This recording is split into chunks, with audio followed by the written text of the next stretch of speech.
Get Eddie to get his checkbook out. No, Yeah. I'll fight anyone. Yeah, else. for the right price. Make sure he adds the VAT. But Yeah. strongest punch I've ever taken. Yeah. Probably a jab from Daniel Dubois. I'm not even joking. Well, in sparring, yeah. Yeah. Okay. He punches the hardest by far. Well, yeah, of course. Because I've got then to put it you right. can find a winner, can't you? Yeah, After that. yeah. It's 1-1 at the minute. People can't forget that.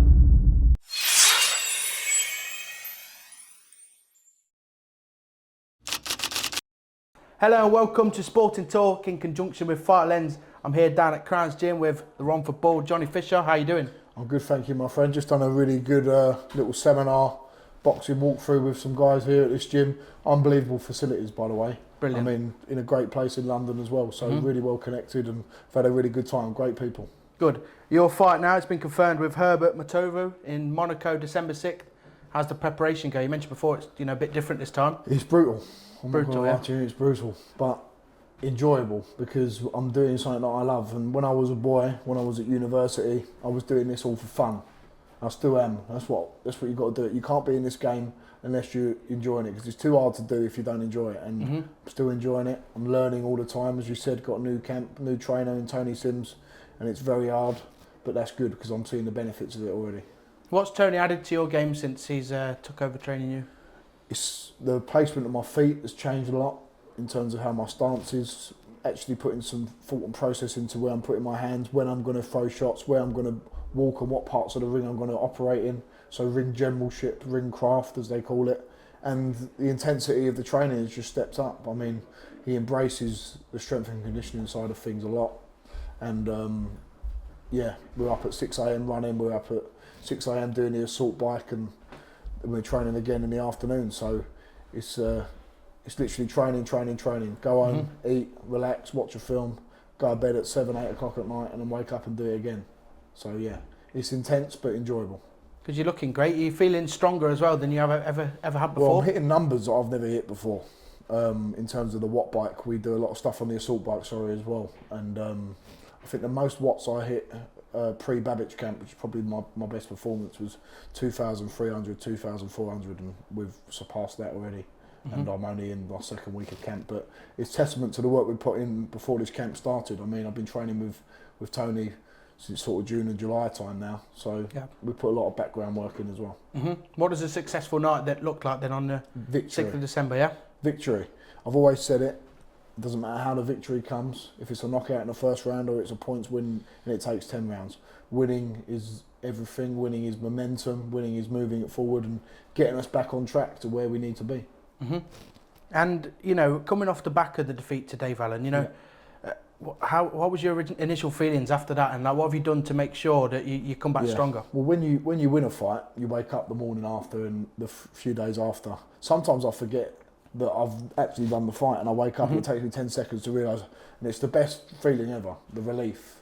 But then when you lose, it's a sinking feeling for a few days.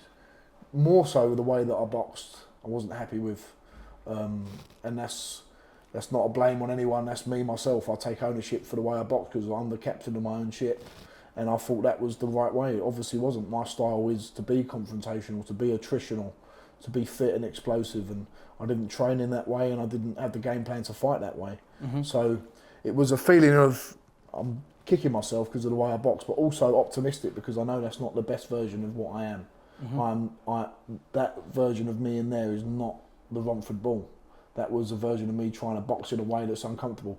If I told you to interview in a certain way that wasn't natural for you, you'd find it a lot more difficult as well. Yeah, I wouldn't be able to do it properly, Yeah, that's it. So it's the same for me in that situation. It's just my situation is in front of 7,000 people, and it's a big loss. It is, but it's put me in this position where I'm in a new camp. I'm training. I'm in the best shape I've been for a very, very long time. And it set me on the right path. So everything in this life, I know it's a cliche, but it happens for a reason, and we're here now. Of course, yeah. And do you know much about the opponent? I've seen he's like 10-1. He's got a couple. He's 9-1 or 10-1, something like that. Got 8 knockouts or something like that. Yeah, 8 knockouts, only the 1 defeat, and he'll be up for it. I think he called me out a few months back. He fought recently. Yeah. Ugandan. Okay. And he's gonna come with some. Whenever they come and fight me, anyone who comes to fight me, they're going to step up their game because of the fan base I've got, the support I've got, which I'm very grateful for. Everyone brings their A game, so I'm expecting nothing less than a very, very hard night's work. And Monaco, I've never really heard of much boxing going on in Monaco. Bit fancy, isn't it? Yeah, exactly. Bit Yeah. fancy. See Big John walking around in Yeah, a tuxedo. Yeah. Don't know if we'll find one big enough. We have to find a dust sheet from somewhere.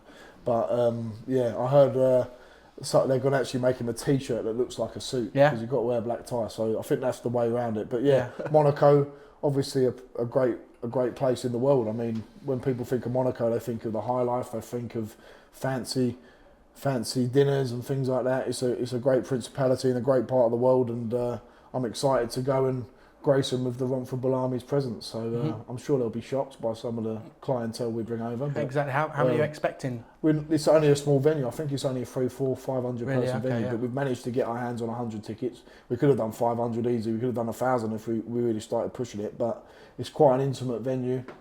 Where I fought in lockdown a couple of times, that was great as well, because I'm going to be used to that sort of experience. I've fought all over the world now. Vegas, Saudi Arabia, now it's going to be Monaco.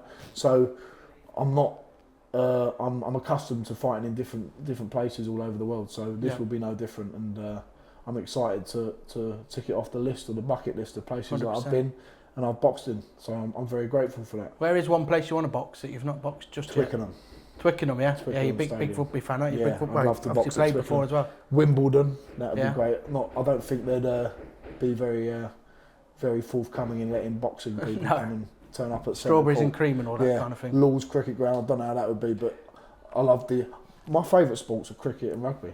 Really, That's what I love the most. Yeah, I played rugby a bit when I was at uni. Obviously, we know that, and cricket. I used to love it as a kid, and I know the Ashes is coming up, and it's just got my appetite going again. So, yeah, I don't think that would work like a little boxing match at Lord's. Though. I don't think that would You mentioned the rugby there, how you played at university. How does like a team sport kind of background influence the way that you approach training and fights in boxing? Well, when I trained at Exeter Uni, at the time we were Premiership champions, European champions. So I mean, I had my first inkling into what a strength and conditioning program was. Before that, it'd be go to the gym yourself, do your weights, do your 4 sets of 10, and train like you're a bodybuilder.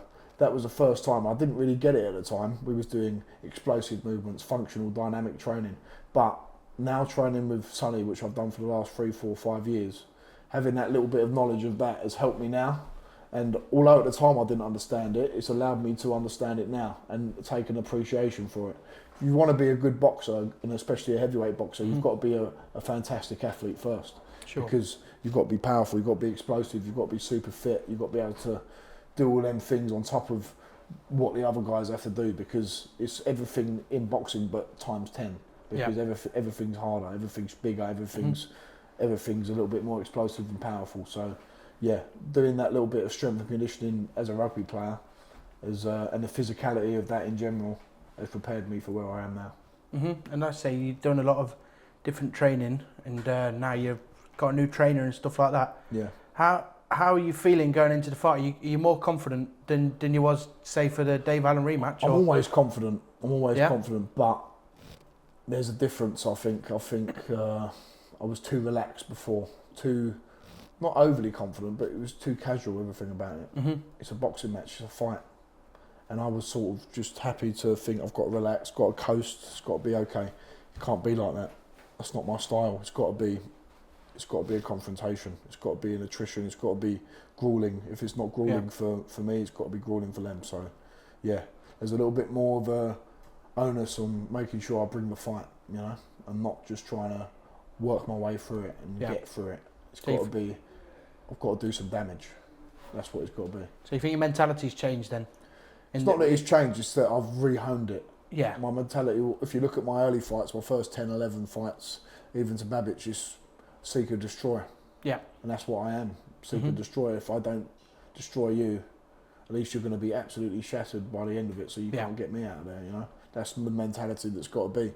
You can't try and make boxing a casual experience.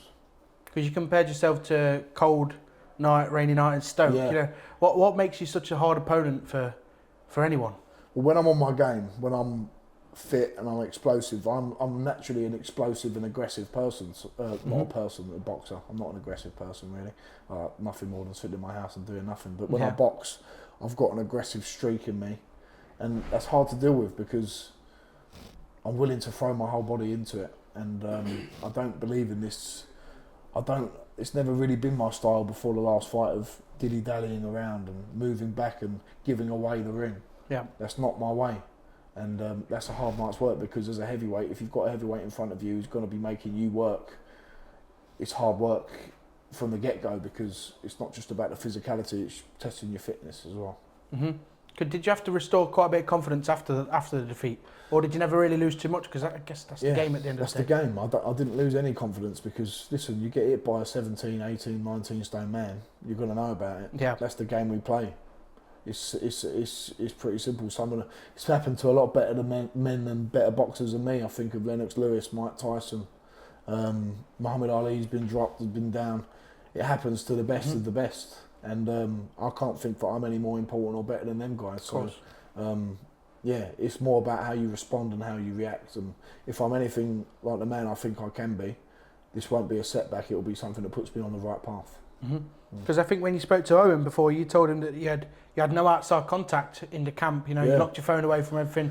You just, kept yourself to yourself and training. I came off Instagram, and really all of that stuff, it don't make a difference if I do that or not. I think, if anything, I took myself away from the pressure of it too much. Sometimes it's good when you look on your phone and you see someone else's training or someone saying this. It gets you up for it. I took that away from me, and I sort of took the edge off myself a little bit too much.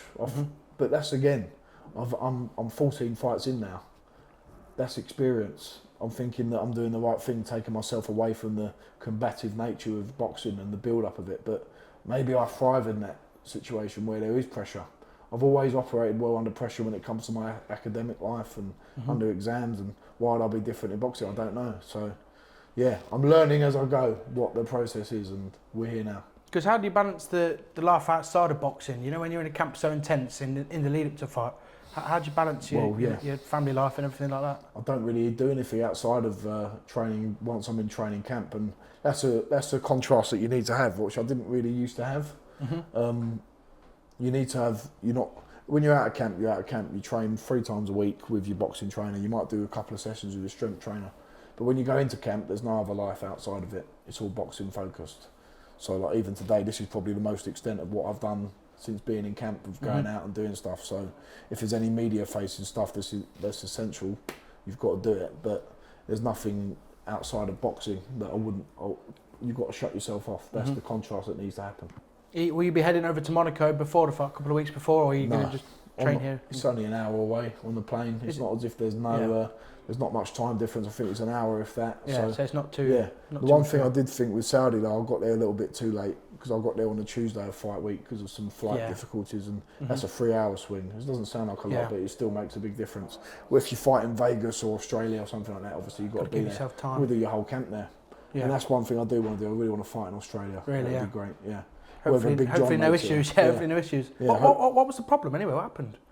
He just went on the wrong visa. Listen, he's made a mistake. It's on a tourism visa, and he's read the visa. It says business eligibility as the heading, and then he thought it just meant business eligibility, but he hasn't clicked on it. And the first words are, "It is illegal to do anything business related." But listen, they could have handled it in a much better way. Of course, they could have said, "Well, one, the other 4 times he's been there, they didn't talk about it and tell him or warn him." And 2, they could have just said, "Look, John, you've done the wrong visa. Pay this and you'll be fine. But obviously you need to be on this one moving forward." But he just thought if he's not been warned the last 4 times he's been there, then why would he have to just change it now? But we live and we learn. And Big John has to go. He had to fly back, and 17 hours there, 17 hours back. Not bad, is it? Then he went straight back to work, didn't he? As soon as he got back, went straight back to work, and he done some stuff. He was on the last leg on Channel 4, so he's been busy since being back. So out of some bad stuff, sometimes some good stuff can come. Like you say, it might be a cliche, but everything does happen for a reason. It does, without a doubt. Yeah.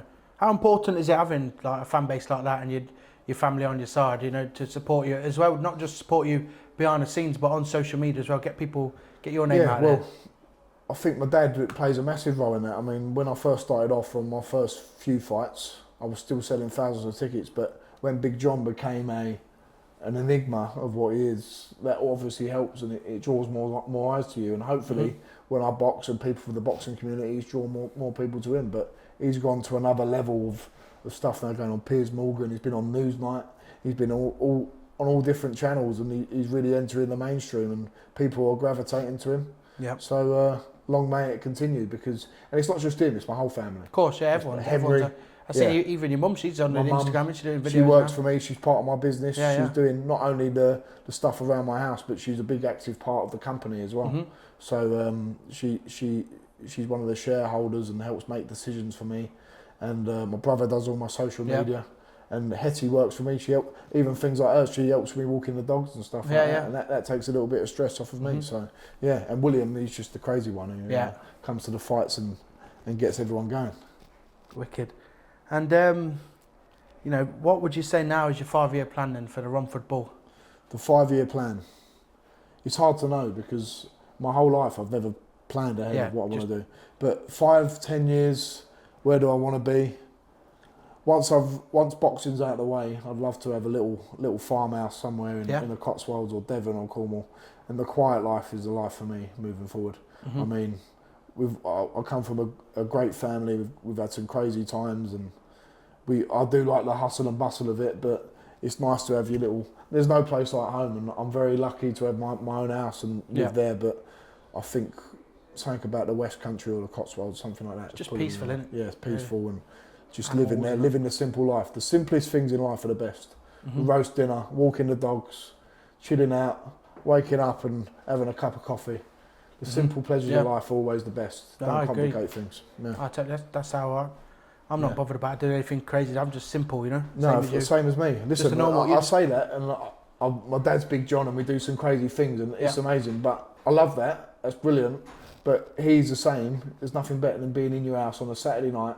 I'm going to go home tonight, watch a bit of telly, watch an old war film or an old western, and just sit there. And I feel like an old man talking like this, but they're the best things. They're the best things. That's it, man. Chilling out. I think a lot of people feel like that. Yeah. And like tonight, it's the boxing, isn't it, as well, so that'll be good to. Yeah, exactly. The boxing's on tonight. That'll be great. Parker Wardley, and I just think in general, I think in life in general, it's sped up so much. Social media has been a great tool. There's some really good things about it. There's some bad things as well. But social media has sped up our lives, and everything's a big race all the time. It's nice to have your tranquility of your home and just going back there and just relaxing, Yeah, I want to talk a bit more about now some, current boxing people, and one of them, Conor Benn. You both train under Tony Sims, and how much contact you've had with him recently, and much contact? I saw Conor yesterday. He's been in the gym many a times when I've been in there. Nigel's been up there as well. Yeah. I've seen him putting in some tremendous work. I mean, being in the boxing gym with him, you get to see some of the work that he puts in, obviously ahead of his mega fight with Chris Eubank, and see some of the sparring that goes on, trained by Tony Sims and his strength and conditioning coach Dan Lawrence as well. He's got a great team of people around him, and it's a massive fight. He beats Chris Eubank here this time. The first fight was very close. The second one is obviously going to be a career-defining fight for him, and if he wins, he goes on to world titles. Do you think he will win? I think so. Yeah. I think the freshness of Conor Benn.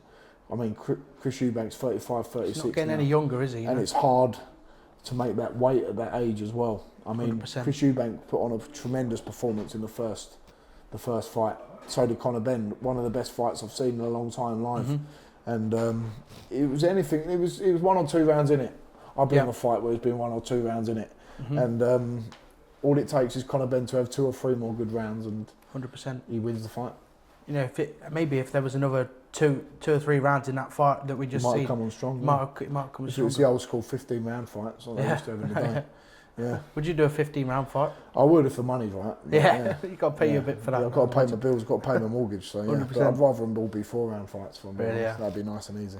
Yeah. Daniel Dubois, he's also now training under Tony Sims. Yeah, he's been in the gym. He's been great having him around. I mean, I've sparred with him many times before. What's he like to spar with? Oh, he punches so hard. Yeah. Punches ridiculously hard. His jab is like a right hand. So when you get hit by the jab, you're just praying that the right hand isn't coming as well. But I've sparred him many a times when I was only had 1 fight, I think, at the time.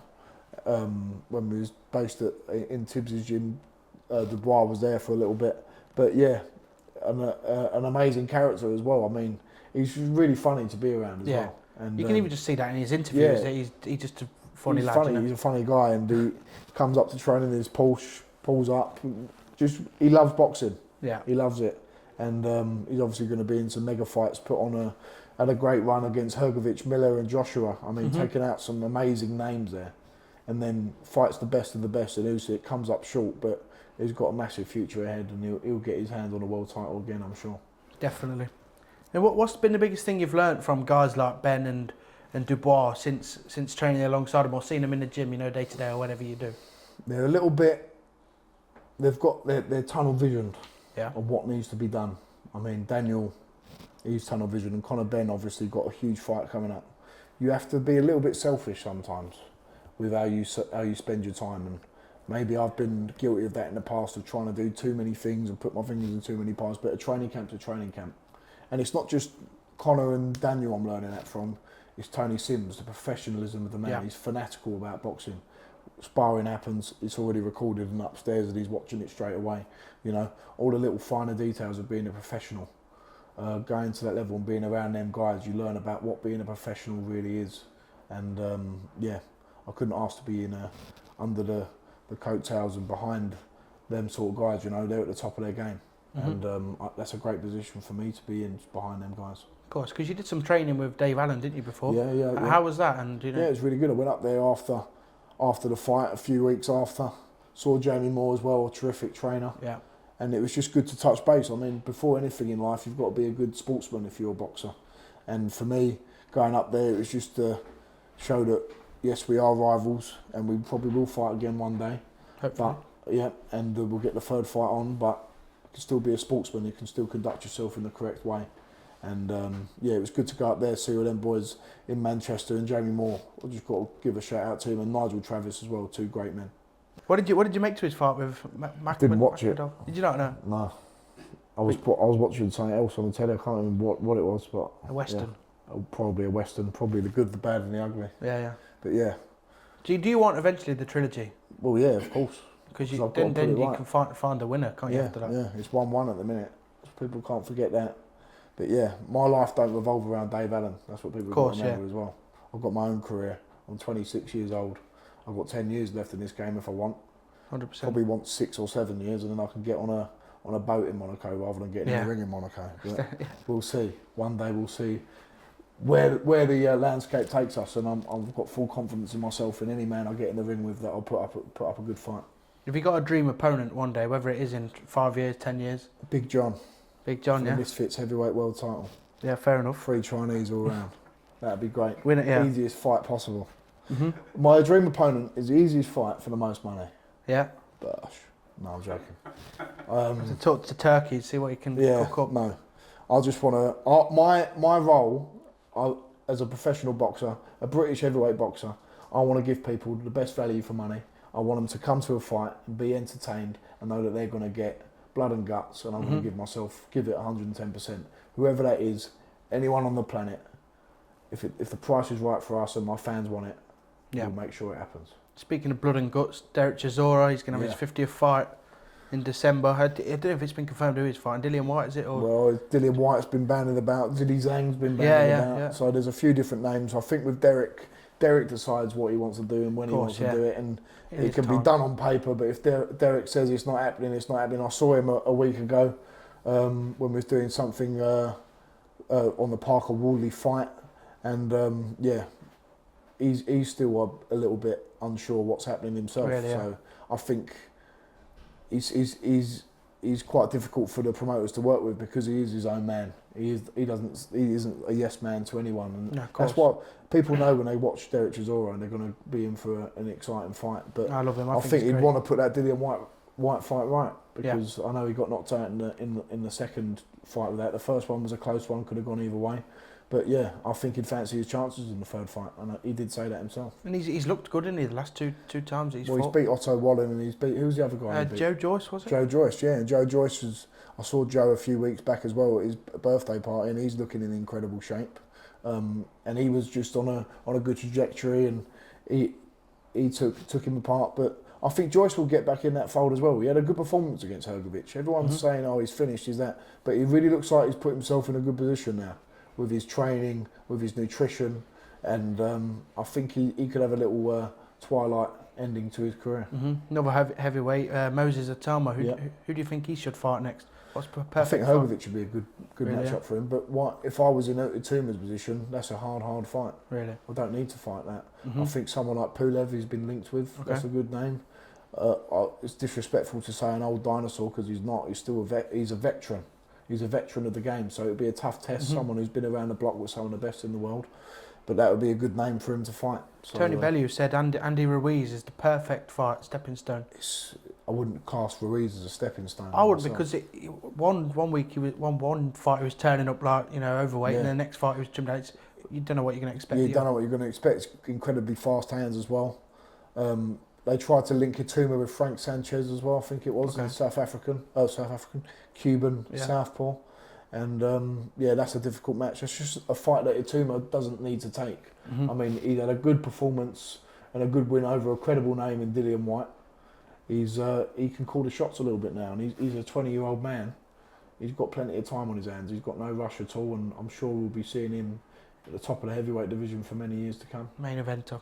Yeah. Would you like to fight him one day? Fight him, 100%. Yeah. Anyone.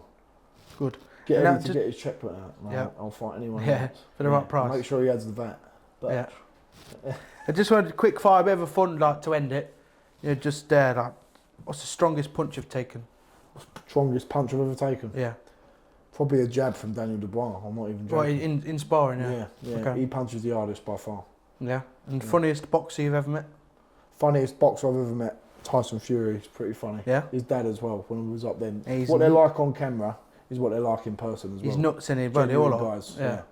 Yeah. The most famous person in your contact book on your phone? Eddie Hall, probably. I've had that question yesterday, so a couple of days ago, from someone else asked me that.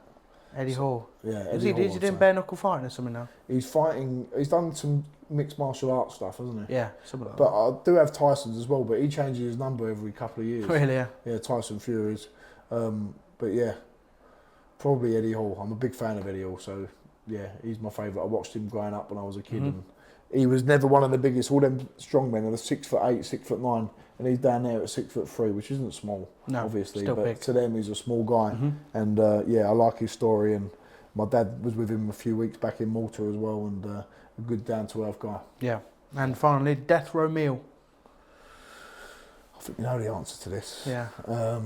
It would be sizzling beef Cantonese style with a bit of Singapore fried noodle, and you've got to have chicken balls with sweet and sour sauce all over the top of them. And you're making me starving now because it is Saturday, and I would be looking forward to a Chinese normally. Yeah, but you can't eat that, can you now? No. I can go in there and they cook me some nice sole fillets, some scallops. They do fresh stuff in the Blue Orchid, so yeah, you're making me my taste buds are tingling right now. I'll make up for it, I'm sure. Cheers, mate. Anyway, Johnny, it's been a pleasure. Thank you for giving me the time to interview as well. It's been great down here. Thank you for having me. Crown's Gym. But yeah, Fight Lens, Sport and Talk. See you soon. Bash.